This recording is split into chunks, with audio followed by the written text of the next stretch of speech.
राधे राधे। हम लोग पढ़ रहे थे श्री कृष्ण लीला पुरुषोत्तम भगवान, जिसकी भूमिका हम लोग खत्म कर चुके थे। आज हम लोग शुरू करेंगे भगवान श्री कृष्ण का अवतरण।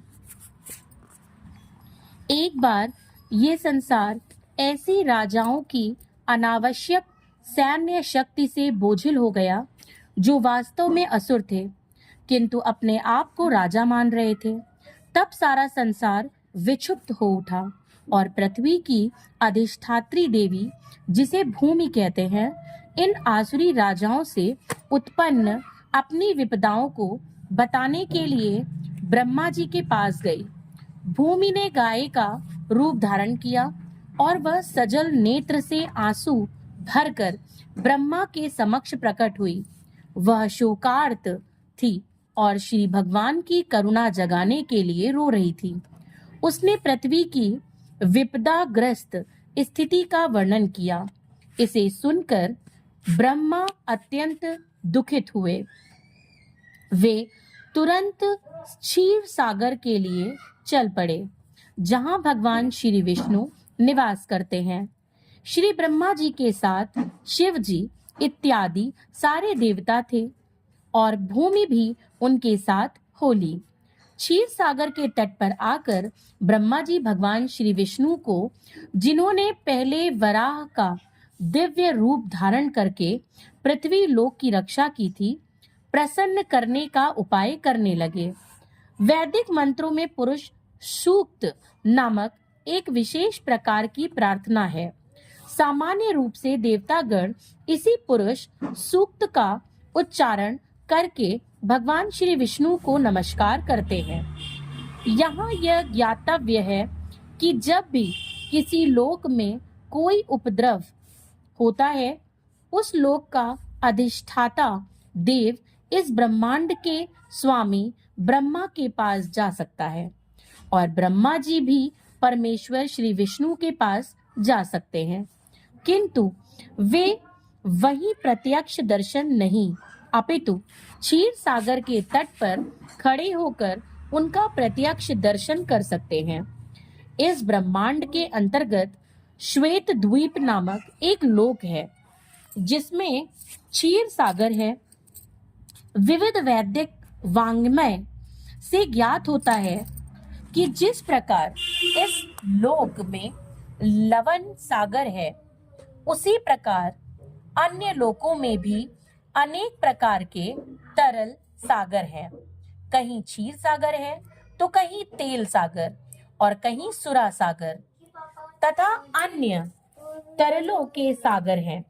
पुरुष सूक्त ही वह आदर्श प्रार्थना या स्तुति है जिसे देवतागण क्षीरोदक्षाई श्री भगवान को प्रसन्न करने के लिए पढ़ते हैं। क्षीर सागर में शयन करने के कारण वे क्षीरोदक्षाई श्री विष्णु कहलाते हैं। वे ही श्री भगवान हैं जिनसे इस ब्रह्मांड के समस्त अवतार प्रकट होते हैं। जब सभी देवताओं ने श्री भगवान की स्तुति पुरुष सूक्त द्वारा कर ली तो उन्हें प्रकट रूप से उत्तर नहीं मिला। अतः ब्रह्मा जी स्वयं ध्यान करने में लग गए और तब भगवान श्री विष्णु ने उन्हें एक संदेश भेजा। ब्रह्मा ने इस संदेश को देवताओं तक प्रेषित कर दिया। वैदिक ज्ञान प्राप्त करने की यही विधि है। यह वैदिक ज्ञान सर्वप्रथम श्री भगवान से ब्रह्मा को हृदय के माध्यम से प्राप्त होता है, जैसा कि श्रीमद् भागवतम के प्रारंभ में कहा गया है।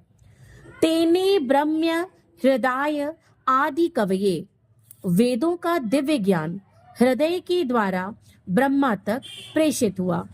उसी प्रकार यहाँ भी केवल ब्रह्मा ही भगवान श्री विष्णु द्वारा प्रेषित संदेश को समझ पाए और उन्होंने तुरंत कार्यवाही के लिए देवताओं को प्रसारित कर दिया।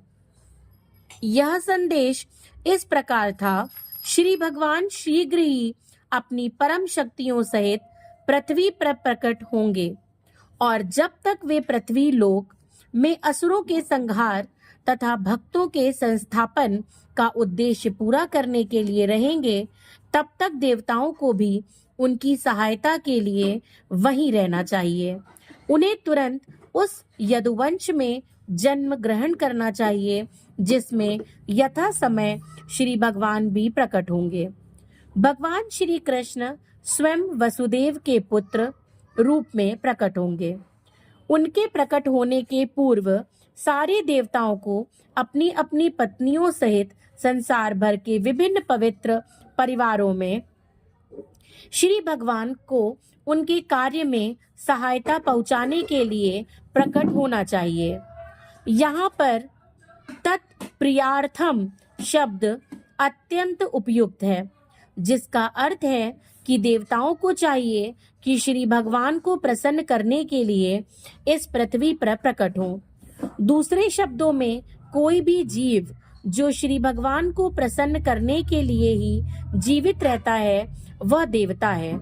देवताओं को यह जानकारी भी दी गई कि भगवान श्री कृष्ण के अवतार के पूर्व पृथ्वी पर भगवान श्री कृष्ण का पूर्ण अंश अनंत प्रकट होगा, जो अपने लाखों फनों से ब्रह्मांडों को धारण किए हुए है। उन्हें यह भी सूचित किया गया कि श्री विष्णु की बहिरंगी शक्ति यानी कि माया भी, जिससे समस्त बद्ध जीव आकृष्ट होते हैं, परमेश्वर के आदेश के अंतर्गत उनकी प्रयोजन सिद्धि के लिए प्रकट होगी। समस्त देवताओं तथा भूमि को भी मधुर वचनों से आदेश तथा सांत्वना देने के पश्चात समस्त प्रजापतियों के पिता ब्रह्मा जी अपने धाम सर्वोच्च लोक ब्रह्मलोक को चले गए।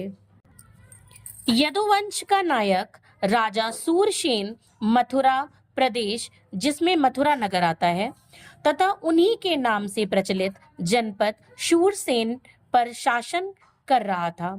राजा शूरसेन के शासन के कारण मथुरा नगरी समस्त यदु राजाओं की राजधानी बन गई।